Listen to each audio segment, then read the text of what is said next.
Greetings, world. We are anonymous.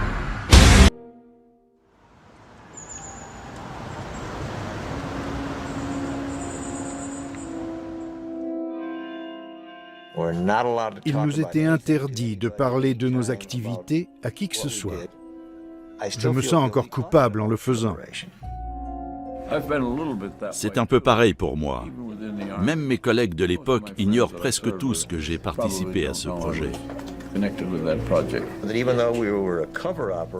4 témoins essentiels de l'une des plus grosses opérations d'espionnage de la guerre froide se rencontrent pour la première fois. On nous disait aussi qu'on risquait à tout moment d'être enlevé par les Russes, en pleine rue. Il ne fallait jamais sortir seul. Pardon, messieurs, je me présente.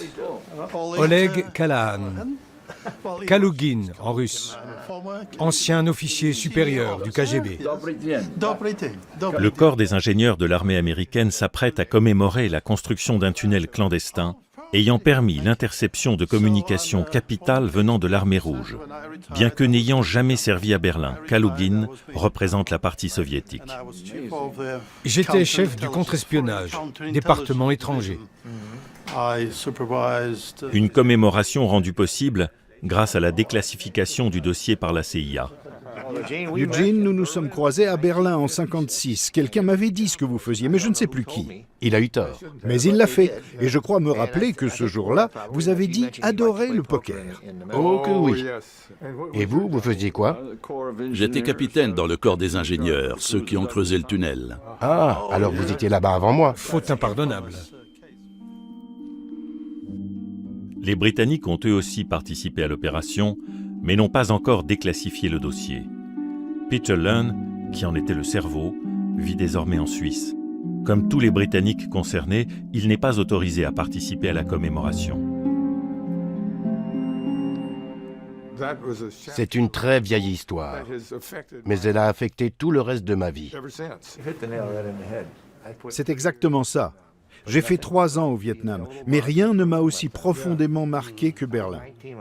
J'avais 19 ans à l'époque. C'est loin. To journey east across Germany means passing through the Iron Curtain at one of a handful of tightly controlled crossing points where the division of the world begins. Situé à 160 km au-delà du rideau de fer, Berlin est au cœur de la guerre froide. Behind the barbed wire and the minefields of the Iron Curtain are countries and territories sealed off from the West by their communist rulers. The one open window on the free world is that part of Berlin that is governed by the laws of the Federal Republic. Nous sommes en 1952. Berlin-Ouest forme une île dans l'océan communiste. Est et Ouest se défient de part et d'autre des barbelés. Et Berlin fourmille d'espions.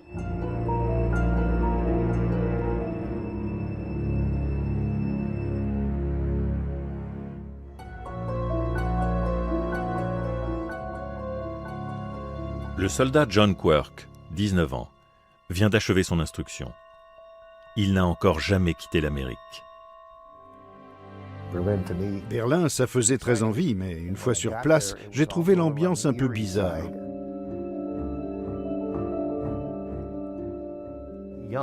Les jeunes n'ont pas la moindre idée concrète de ce qu'a été la guerre froide. Les enlèvements d'Américains en pleine rue étaient fréquents à Berlin. On n'avait donc pas le droit de prendre le métro. Et on ne devait pénétrer dans la partie est de la ville sous aucun prétexte. Tout le monde était suivi. Tout le monde espionnait tout le monde. On était souvent filés, alors on accélérait, on brûlait les feux rouges, bref, on faisait ce qu'on pouvait pour semer ceux qui nous suivaient. Un haut gradé de la CIA devait jouer un rôle majeur dans l'affaire du tunnel. Il a accepté de nous parler sous couvert d'anonymat. Comme je suis toujours en activité, mes collègues préfèrent que je reste anonyme.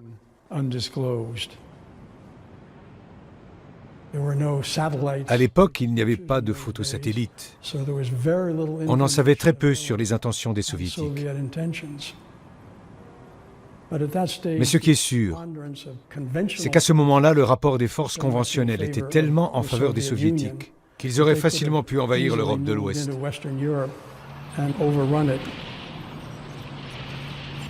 Plus grave encore, les Soviétiques maîtrisent désormais l'arme atomique.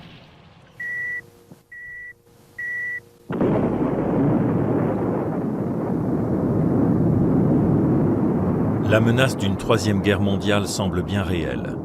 George C. Marshall, ministre de la Défense américain, est catégorique. Peu importe ce que ça coûte, je veux qu'on soit averti 24 heures à l'avance d'une attaque soviétique. Cette déclaration pose le problème de l'espionnage, et c'est un ex-champion de ski britannique qui en trouvera la solution. Peter Lunn dirige le bureau berlinois des services secrets britanniques. C'est un homme calme, fervent ennemi du communisme. Son idée ? Intercepter les câbles de télécommunications militaires souterrains des Soviétiques. Le principal problème est d'ordre pratique. Quel câble choisir ? Par chance, la CIA dispose d'une informatrice dans le secteur Est. Son nom de code est Nummermädchen, la fille au numéro.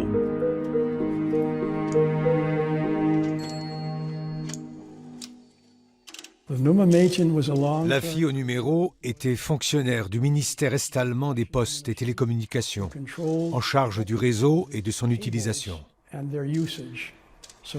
Elle pouvait donc nous dire rapidement et à tout moment qui se servait de tel circuit ou de telle ligne.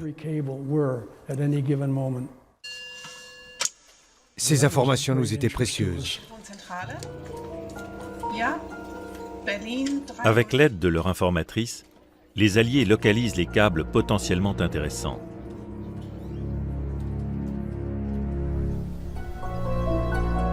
Si les informations obtenues par les Alliés sont bonnes, ces câbles leur permettront de mettre sur écoute Zossen-Wunsdorf, le QG militaire soviétique en liaison directe avec Moscou.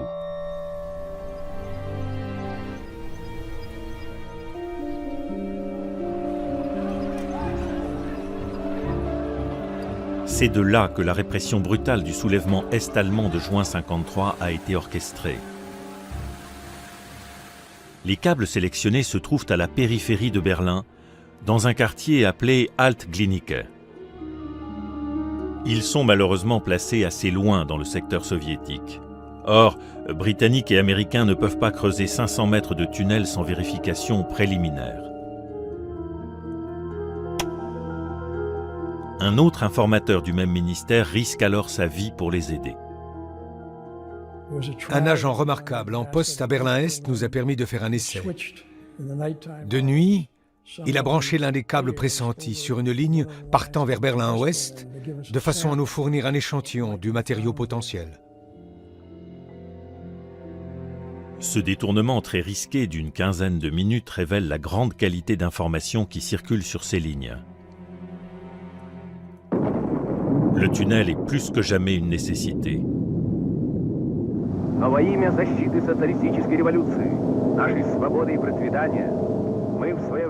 Les actualités soviétiques annoncent fièrement l'explosion de leur première bombe H. Elle est 18 fois plus puissante que leur première arme atomique.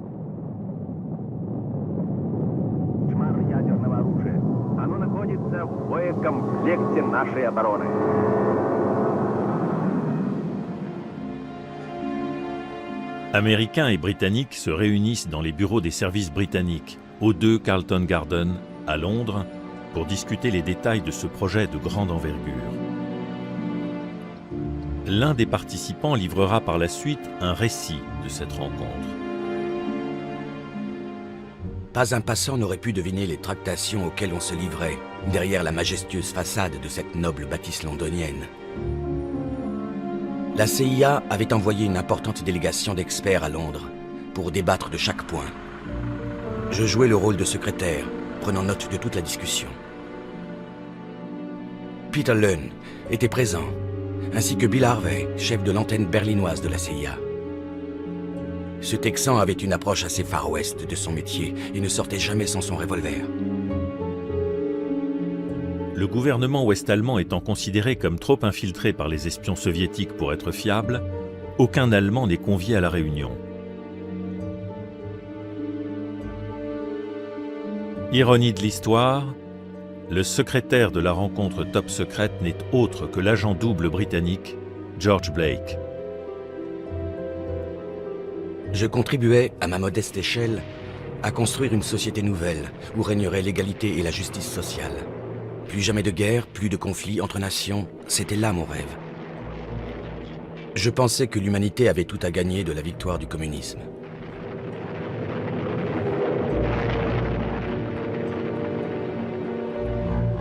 Aucun des participants ne se doute que Blake les trahit au profit des Soviétiques.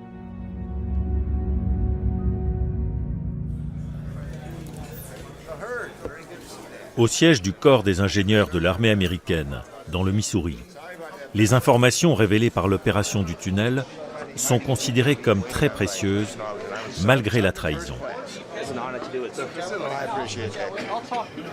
Tout à l'heure, un représentant de la CIA fera le récit complet de l'opération au personnel de la base. Il en profitera pour rendre hommage à nos 4 anciens combattants. Si l'affaire venait à être découverte, on devait pouvoir donner l'alerte immédiatement. Nous savions toujours où se trouvaient les troupes, russes ou autres. Vous vous êtes demandé si quelqu'un avait parlé, non? Pas pendant l'opération. Vous ne l'avez appris qu'une fois le tunnel fermé? Non, non, on l'a su quand Blake est passé à l'Est. Quand Blake est passé à l'Est, ah d'accord. C'est là que vous avez perdu vos illusions, en quelque sorte.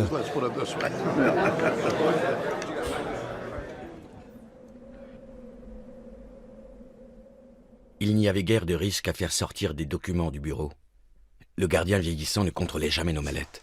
Cependant, les papiers que je devais transmettre à mon contact soviétique étaient nombreux et extrêmement compromettants. Il était beaucoup plus simple et plus sûr de les photographier. Mon supérieur soviétique m'a donc donné un minox équipé d'un cordon pour mesurer la focale.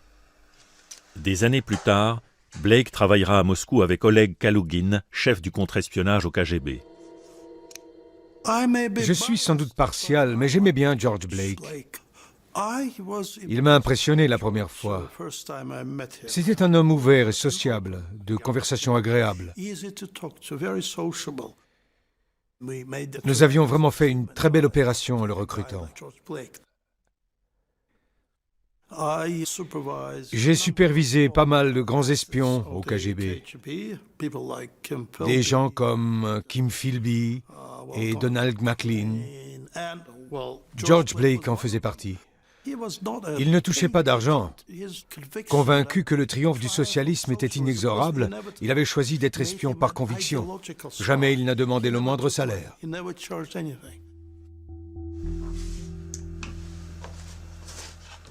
Quand mon contact me montra l'appareil, je fus quelque peu décontenancé. Je m'attendais à un de ces objets minuscules qu'on cache dans un bouton. Il m'expliqua que ces petites merveilles n'étaient que des gadgets qui ne valaient rien.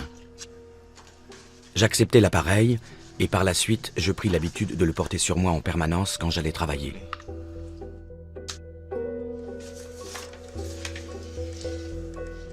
À Berlin, loin de se douter que les Soviétiques sont déjà au courant de leur projet, les Alliés passent à l'action sans délai.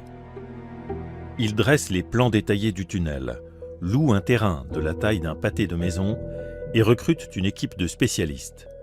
Les Britanniques se chargeront de la mise sur écoute, les Américains de l'ingénierie du tunnel.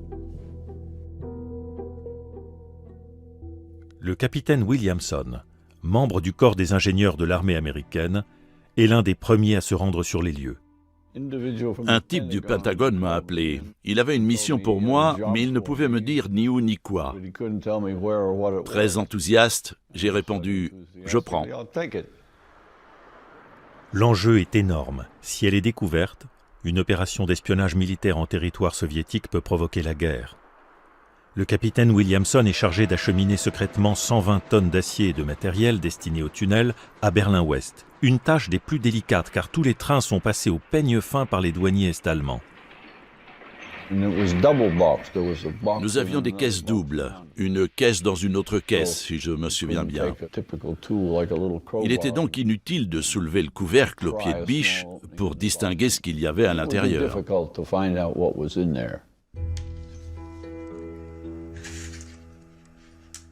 Au début, j'étais assez nerveux quand je prenais mes photos. Mais on s'habitue à tout. Bien sûr, il y avait toujours le danger d'être surpris, mais je me sentais capable de l'affronter. Quel sentiment j'éprouvais en prenant en photo ces documents top secrets? Tout simplement aucun. Je cessais d'exister.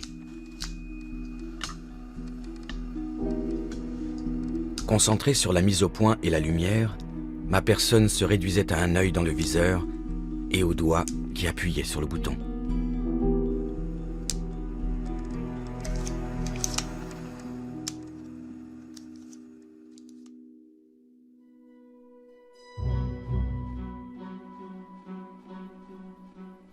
Les ingénieurs américains construisent d'abord une station d'interception des transmissions, dite station ELINT, qui sera filmée pour les actualités. Cette antenne d'espionnage dissimulera le véritable secret, le creusement du tunnel. Un secret en cache un autre. Pour assurer une couverture efficace, la station doit réellement fonctionner. Le soldat John Quirk fait partie du personnel. La division de l'ELINT occupait le rez-de-chaussée du bâtiment. Le sous-sol était réservé à l'opération tunnel. On n'était pas censé y aller, il était interdit de s'en approcher. Ce n'était écrit nulle part, mais c'était clair. Le sous-sol est vaste. Il n'est conçu que pour dissimuler les milliers de tonnes de terre que va engendrer le creusement. On ne pouvait tout de même pas se permettre des va-et-vient de camions pour évacuer la terre je ne sais où. Une fois le bâtiment terminé, les travaux d'excavation commencent. Un puits est creusé jusqu'à la profondeur requise, 7 mètres. On a commencé par faire un trou au marteau-piqueur d'au moins 3 mètres de diamètre. Ensuite, on a creusé à la main, à la pelle et à la pioche. Il fallait de bons petits soldats pour dégager toute cette terre. C'était nous. Mais l'affaire est mal engagée. Nous sommes tombés sur ce que nous avons pris pour les fondations d'un bâtiment bombardé.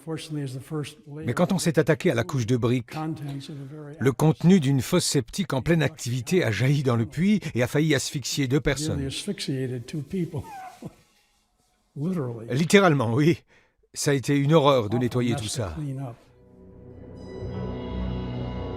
Mais un simple nettoyage ne suffira pas à surmonter l'obstacle suivant.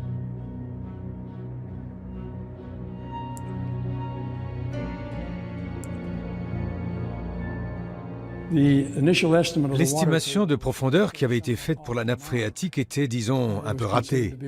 On l'avait située beaucoup plus bas qu'elle ne l'était en réalité. Cette erreur risquait de faire capoter toute l'opération. On s'est pas mal gratté le crâne pour trouver la solution. Dans un premier temps, le projet est interrompu. Ce même mois de septembre 1954, un rapport top secret circule au plus haut niveau des services secrets de Washington. Les enjeux du tunnel y sont clairement formulés. Désormais, il est clair que nous avons affaire à un ennemi implacable dont l'objectif avoué est l'hégémonie mondiale par tous les moyens et quel qu'en soit le prix. Il n'y a pas de règles dans ce jeu-là.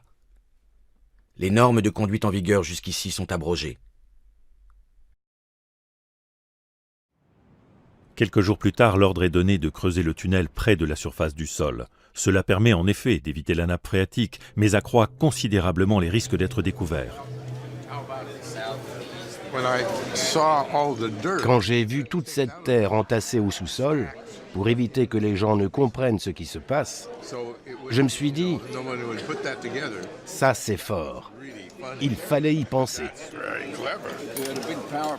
On avait un gros groupe électrogène avec 2 moteurs diesel. Ça faisait un de ces raffus. J'avais un mal fou à m'endormir, mais ça finissait par vous bercer. C'était un véritable cauchemar logistique. Creuser un tunnel juste sous la surface, bien en vue, à l'endroit le plus explosif du moment, c'est ce qui s'appelle être en première ligne.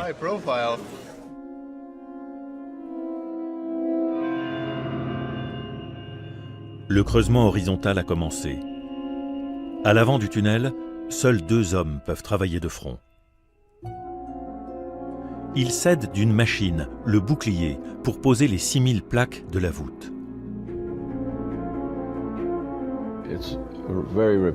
C'était un travail très répétitif et très éprouvant physiquement. 2 ou 3 hommes évacuaient la terre à l'avant du bouclier. On assemblait les segments dans la machine pendant que les 6 crics hydrauliques poussaient le bouclier d'une 40aine de centimètres vers l'avant, à peu près de la largeur d'un segment.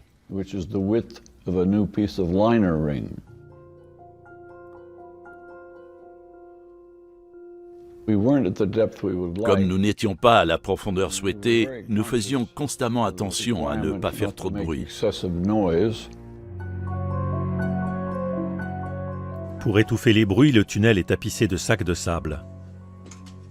Un chariot élévateur monté sur pneus emporte silencieusement la terre sur des rails en bois.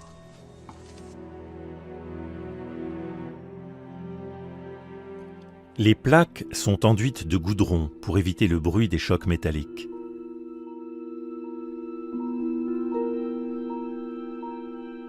Une patrouille spéciale surveillait la zone en permanence. On avait installé une ligne pour qu'ils puissent nous contacter à tout moment. Dès que quelqu'un traversait la zone, un fermier ou la police, peu importe, on arrêtait de creuser. Le secret est si bien gardé que même le personnel de la station Ilint, qui sert de couverture à l'étage, ignore ce qu'on construit au sous-sol. Tous ceux qui ne travaillaient pas au tunnel essayaient de deviner ce qui se passait en dessous. À la longue, j'ai fini par m'en douter. Ce qui m'a mis la puce à l'oreille, c'est que j'ai remarqué à plusieurs reprises qu'un des nouveaux avait le bas des jambes et les bottes couverts de sable humide. Je me suis dit, ce type creuse quelque chose. Puis j'ai appris que l'un des soldats du groupe était un spécialiste de la langue russe. Alors j'ai cogité et j'en ai conclu qu'il creusait un tunnel. On progresse de 5 mètres par jour. Mais chaque mètre gagné sous Berlin-Est augmente le risque d'être entendu. Dans l'hypothèse d'être découvert par les Soviétiques, on place des explosifs tout le long du tunnel.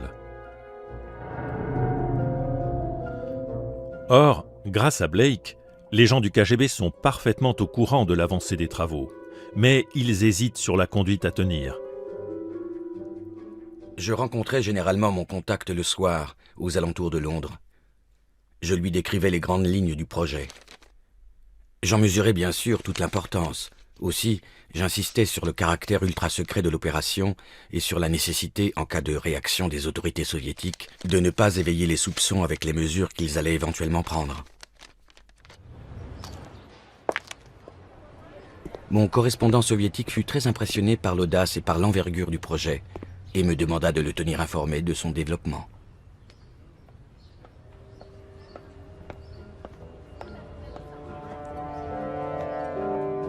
Près de 6 mois plus tard, et après extraction de plus de 3000 tonnes de terre, les taupes alliées atteignent enfin leur cible.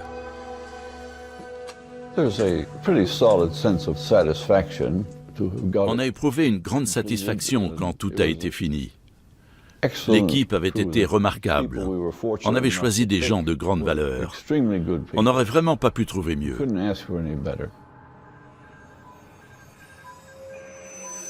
Le matériel d'amplification et d'enregistrement dernier cri acheminé clandestinement jusqu'à Berlin est monté dans le local d'écoute situé au bout du tunnel. Mais la phase la plus délicate de l'opération reste à venir.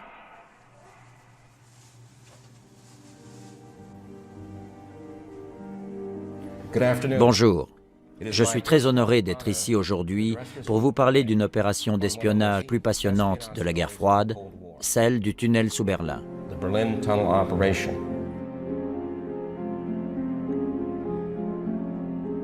Dans cette opération, le corps des ingénieurs de l'armée a joué un rôle majeur. Nous commémorons aujourd'hui cette action de vos prédécesseurs. Cette opération conjointe entre nos services secrets et ceux des Britanniques a été, en termes de renseignement, l'une des plus fructueuses de la guerre froide. Le matériau recueilli est cependant resté très mystérieux. Mai 1955. Les lignes soviétiques sont mises sur écoute. Le travail de l'équipe britannique peut enfin commencer. Au moment d'entailler le premier câble, l'atmosphère est tendue. Il se peut que la gaine de plomb soit pressurisée pour prévenir les tentatives d'effraction. Au cas où, les Alliés pressurisent le local d'écoute. Mais cette précaution s'avère inutile. Aucun sifflement d'air ne s'échappe. Le travail peut commencer.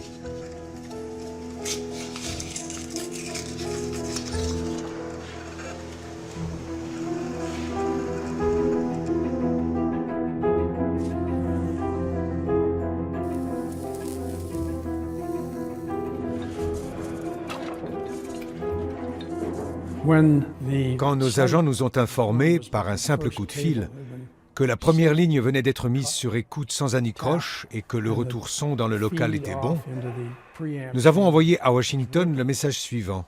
Le bébé est né. Le local d'écoute est hermétiquement fermé par une porte en acier.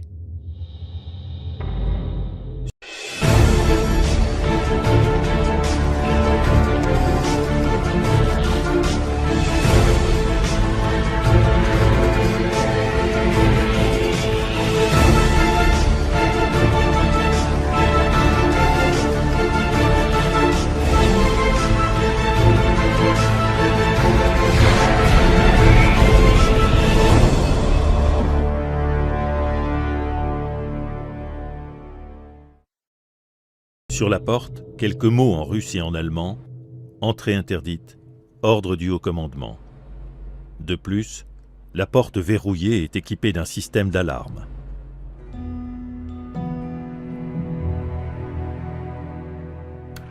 Si les Alliés avaient su que Blake les trahissait, ils auraient agi tout autrement. Tromper des gens qui vous font confiance n'a rien de particulièrement intelligent. Je n'ai jamais aimé le faire et n'y ai jamais pris aucun plaisir. C'était le résultat d'une grave décision prise dans des circonstances exceptionnelles.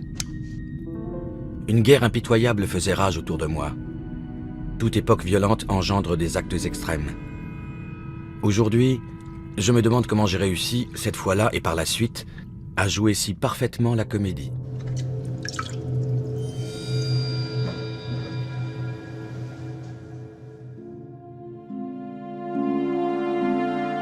Le dispositif permet d'écouter plus de 120 lignes et de réaliser 400 heures d'enregistrement par jour.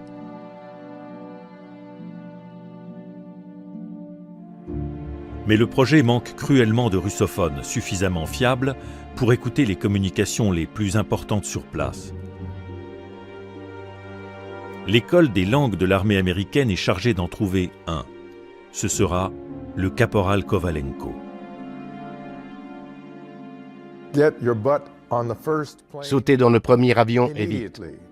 Vous allez à Berlin avec ordre de liquider les gêneurs si nécessaire. Impossible d'en dire plus, on vous expliquera tout sur place. Et me voilà parti. L'ordre était signé Général Maxwell Taylor, pour moi tout seul. Maxwell Taylor, le grand chef des armées. Qu'est-ce que c'est que cette histoire? À Berlin, Kovalenko perce rapidement ce mystère. Le capitaine Livingston a ouvert la porte et m'a dit « Caporal, ceci n'est pas une installation militaire, mais une opération de la CIA. » Je ne savais pas ce qu'était la CIA, tout ça n'avait aucun sens pour moi. Alors je ne l'oublierai jamais, il m'a dit « Caporal, sachez que vous allez participer à la plus dangereuse opération d'espionnage du moment. »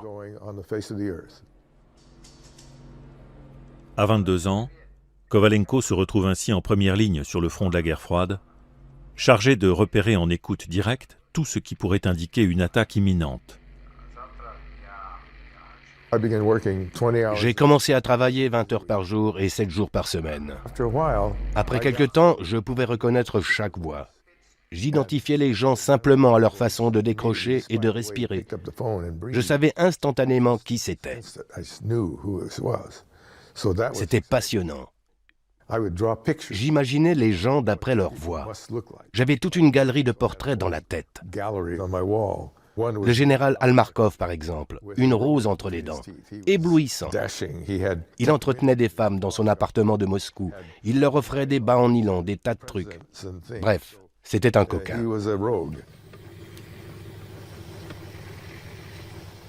Chaque jour, les magnétophones enregistrent 70 kilos de bandes magnétiques.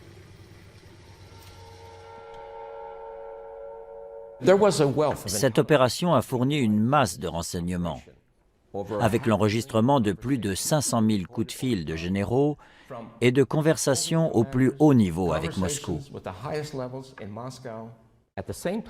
Pourtant, le KGB connaissait l'existence de l'opération, avant même que le chef de la CIA ne donne son feu vert.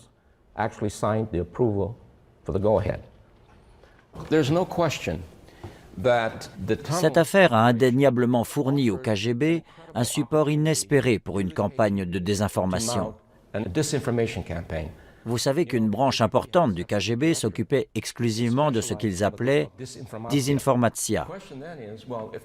La question est donc, si le KGB était au courant, le matériau recueilli était-il fiable ?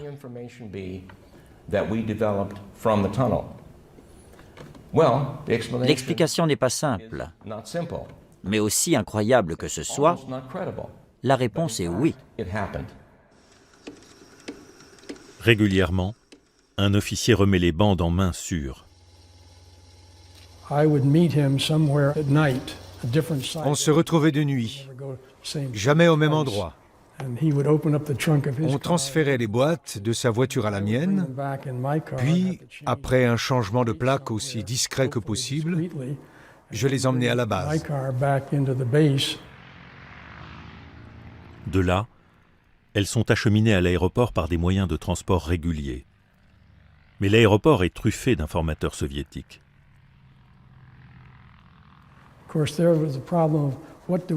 Il fallait trouver une explication plausible pour les boîtes. Mais je dois dire que notre trouvaille était assez ingénieuse. Nous avons dit que les boîtes contenaient des échantillons de radium et que leur poids était dû au doublage de plomb, destiné à éviter les radiations.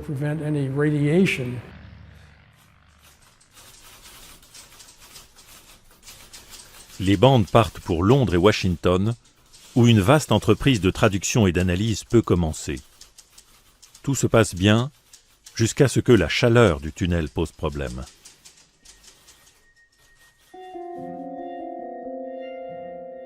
En octobre 1955, première chute de neige.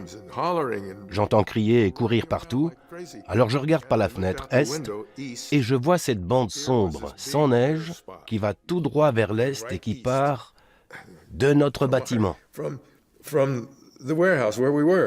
C'était comme une immense flèche pointée vers nous. Tout le monde s'est dit, mon Dieu, ça y est, c'est fini. C'est fini.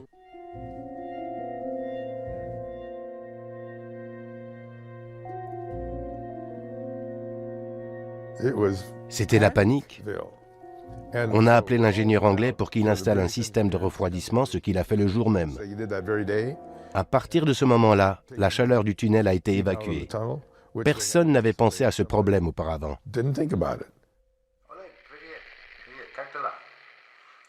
Une fois l'alerte passée, le tunnel continue de fournir une masse d'informations, allant des mouvements de troupes jusqu'aux noms et adresses de chercheurs nucléaires soviétiques.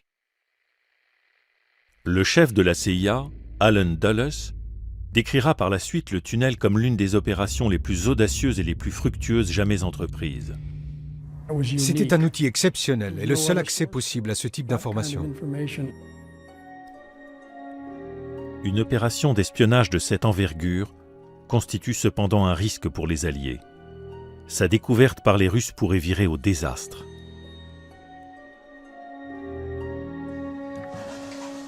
Et cette découverte est imminente. Le KGB, comme le racontera Blake, a déjà préparé sa riposte dans le moindre détail. Le tunnel fonctionnait depuis 11 mois et 15 jours quand on m'a annoncé qu'il serait découvert très prochainement. J'étais donc averti. J'étais inquiet, bien sûr, parce que la première question serait « Comment les Soviétiques ont-ils su ?» Mais je dois dire que la chose a été très habilement ficelée.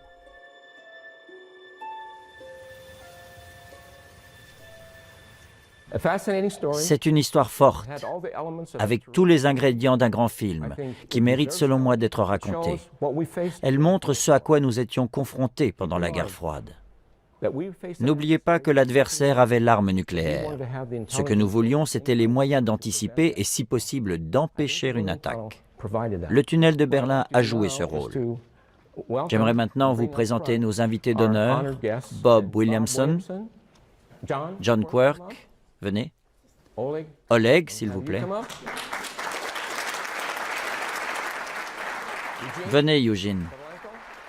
Lou Mehrer, auteur de l'exposé, montrera ensuite le dossier de l'affaire, désormais consultable à nos 4 vétérans. À sa lecture, ils comprendront pourquoi l'opération est considérée comme un succès malgré la trahison de George Blake. Je dormais profondément, il devait être 2 heures du matin, quand j'ai eu un appel me disant de venir sur le champ au bureau. Je me suis douté qu'il s'était passé quelque chose.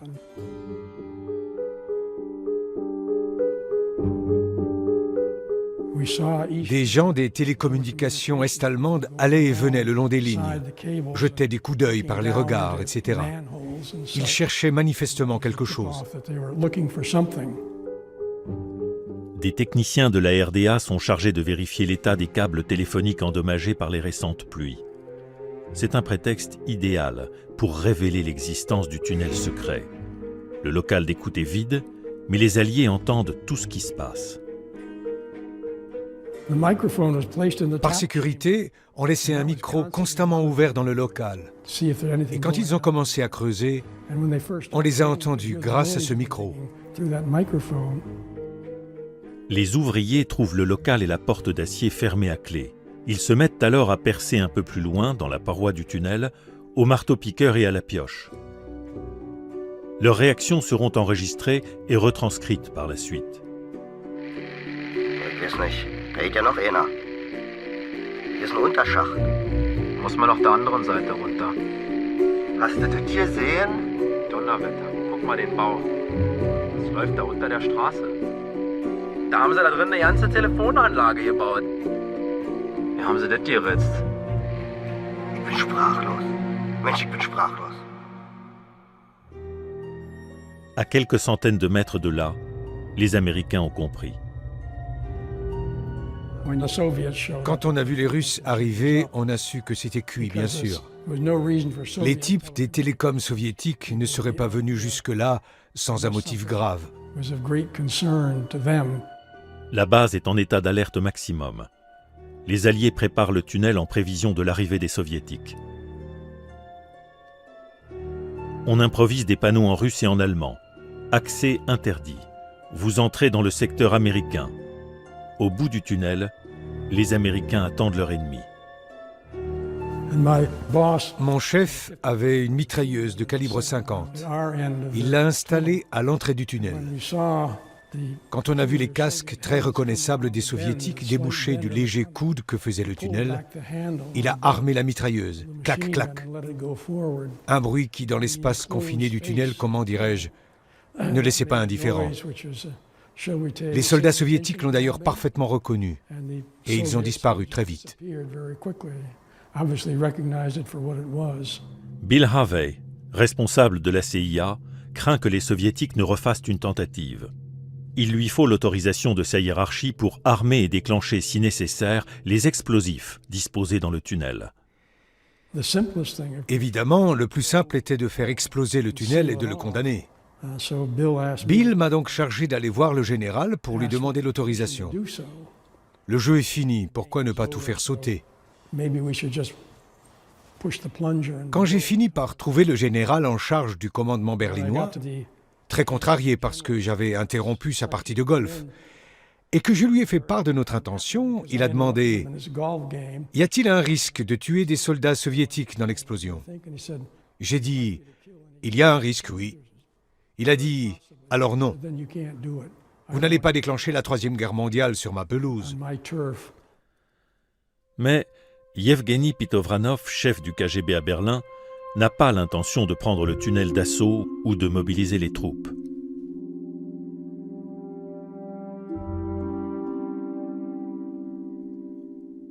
Il a choisi d'affronter l'ennemi sur un autre terrain et il a pensé à tout.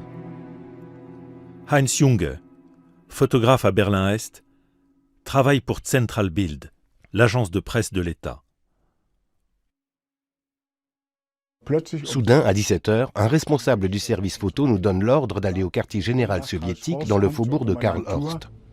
À son arrivée au QG du KGB, Junge est emmené par un officier vers une destination inconnue. Je me disais qu'un avion soviétique s'était peut-être écrasé quelque part. Nous sommes partis en voiture. En cours de route, quelqu'un m'a demandé si mon appareil photo était équipé d'un flash. J'ai répondu « Oui, bien sûr ». Junge est le premier photographe à pénétrer dans le tunnel. Mon accompagnateur m'a pris par le bras en me disant « Payareli », ce qui veut dire « Vite, dépêchez-vous ». Il y avait un trou de forme carrée dans le sol. Nous sommes descendus et l'officier qui m'accompagnait a ouvert une porte. Face à nous, il y avait une lumière très vive.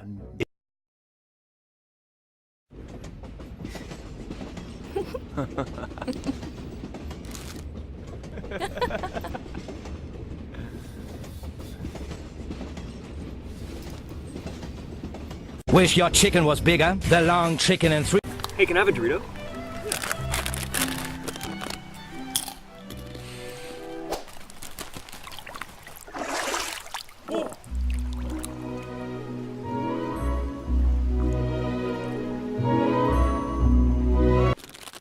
Nice catch.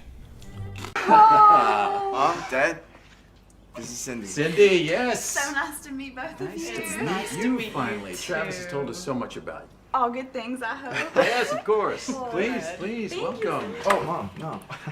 Dad, this is Shannon. Oh, hi. Shannon?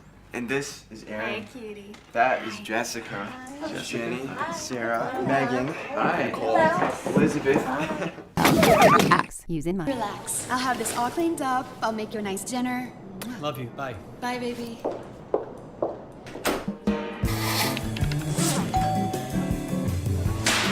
What are you looking at? Get in here. Scrub it! Get in here. What do, buddy? Two cups flour. Stir. Don't speak. Faster. Stir. Wow. You like? I slaved all day.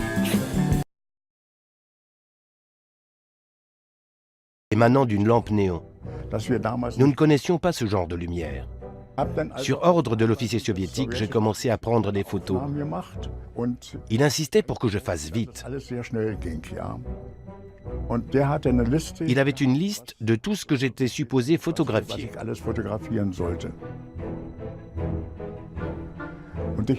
Je ne savais toujours pas à quoi rimait tout cela.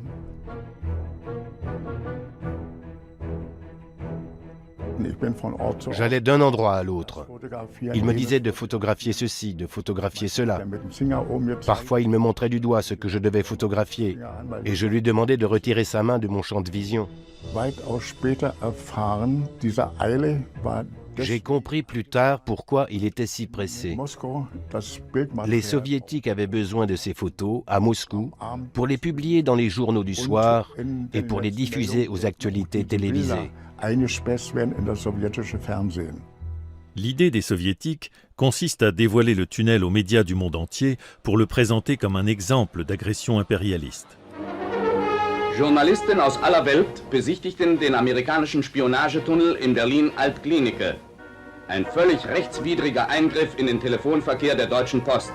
Eine Verletzung aller Normen internationaler Gesetzlichkeit gegen die unsere Regierung protestierte.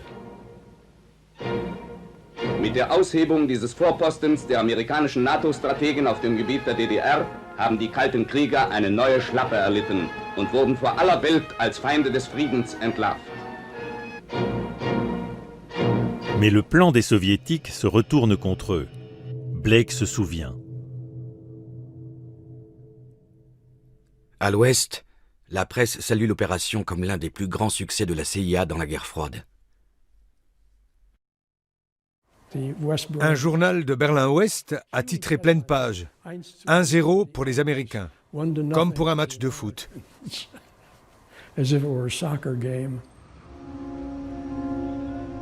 Rentrés à Londres, les agents britanniques s'interrogent. Même si l'on avait constaté que presque tout l'équipement trouvé dans le tunnel était de fabrication britannique, personne, absolument personne, n'émettait l'hypothèse d'une quelconque participation britannique dans cette opération. Pour Peter Lunn, c'était intolérable. Il décida alors de réunir l'ensemble du personnel de la station de Berlin, tous grades confondus, et leur raconta toute l'affaire, du début à la fin, en insistant sur le fait que l'idée était venue des services secrets britanniques et en premier lieu, de lui-même. Très logiquement, les Alliés créèrent une commission chargée de comprendre pourquoi le tunnel avait été découvert.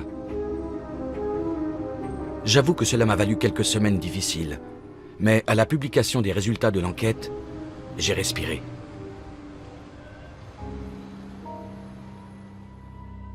Tous avaient conclu à un problème technique dû aux fortes pluies. J'étais très soulagé de ne pas être soupçonné. 5 ans plus tard, en 1961, Blake est arrêté. Un transfuge polonais le dénonce comme agent double. Son rôle dans l'affaire du tunnel, tout comme sa trahison de nombreux agents alliés, sont rendus publics. Je ne veux pas être grossier, mais j'étais très en colère. Je me suis dit, mon Dieu, je ne vois vraiment rien à dire pour sa défense. Pour moi, c'était la négation totale de tous les idéaux qu'il avait pu avoir. Si j'avais pu, je lui aurais volontiers passé la corde au cou. Condamné à 42 ans de prison, Blake parvient à s'évader après 5 ans de détention. Il se réfugie à Moscou, où il vit toujours. Ceci est le dossier officiel du tunnel de Berlin, maintenant déclassifié. Jetez-y un coup d'œil. Cette opération, vous y avez tous participé, de près ou de loin. Le dossier vous aidera à mesurer ce qu'elle a pu représenter à l'époque. 60 ans après les faits, nos ex-espions ont enfin le dossier récemment déclassifié par la CIA sous les yeux. Ils y apprendront pourquoi le KGB a laissé cette opération extraordinaire se poursuivre si longtemps. Il s'avère que le KGB n'a finalement pas voulu révéler l'existence du tunnel. C'est l'armée soviétique qui franchit le pas. Ce sont les militaires qui révèlent l'existence du tunnel et tiennent la conférence de presse. Le KGB, lui, est totalement absent. Pourquoi ? Parce que le KGB craignait par-dessus tout que soit révélée la présence d'un de ses agents au sein des services secrets britanniques. Pour protéger sa source, il cherchait à éviter tout ce qui pouvait compromettre George Blake. En fermant le tunnel trop tôt ou en profitant du dispositif pour alimenter les Alliés en fausses informations, le KGB aurait pris le risque de perdre son super-espion. Au lieu de cela, l'Ouest a eu, 11 mois durant, la confirmation qu'aucune attaque nucléaire n'était planifiée par les Soviétiques. Je lis ici, appendice B, bilan des informations recueillies. Cette opération a fourni une source inégalable de renseignements au jour le jour aux États-Unis et au Royaume-Uni. Les autorités considéraient le tunnel comme leur meilleure alarme potentielle quant aux intentions soviétiques en Europe, voire ailleurs. Le tunnel constituait une source à la fois très rapide et très fiable. Il y a eu d'autres opérations extraordinaires, mais celle-ci, à cause du lieu, de l'ampleur et de l'impact qu'elle a eu, est parmi les plus remarquables de la guerre froide. Un commentateur de l'époque a dit que le tunnel avait davantage contribué à la bonne réputation des Américains en Europe que toutes leurs actions précédentes. Quand mes camarades restés sur place allaient faire un tour en ville, les Berlinois les traitaient en héros. Partout, ils étaient applaudis. Personnellement, je suis fier d'avoir tenu mon petit rôle dans tout ça et d'avoir fait ce que je pouvais faire pour mon pays. Avant que je ne quitte Berlin, le colonel m'a convoqué et m'a dit « Sergent, sachez que le service que vous venez de rendre à votre pays est inestimable et que vous ne pourrez jamais en parler. J'ai ça sur le cœur depuis. Et vous voyez, j'en suis encore ému. Cette colère ne m'a jamais quitté. Le fait que tout ceci soit rendu public est extrêmement important pour moi. » C'est ce qui est beau dans ce métier. Vous travaillez dur, il y a des tas d'obstacles, mais quand les difficultés sont vaincues et que vous réussissez, alors là, quel triomphe!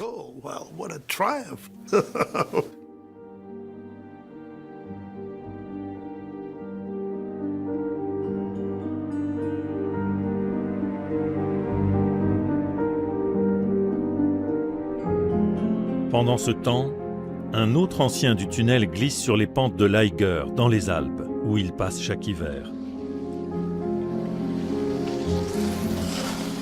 Aujourd'hui, Peterlon a 96 ans. Conformément aux consignes des services secrets britanniques, il refuse de parler à qui que ce soit de George Blake ou du tunnel sous Berlin. Les services secrets sont par définition secrets. Je ne suis pas autorisé à parler de mon travail. Je ne peux donc ni confirmer ni infirmer quoi que ce soit.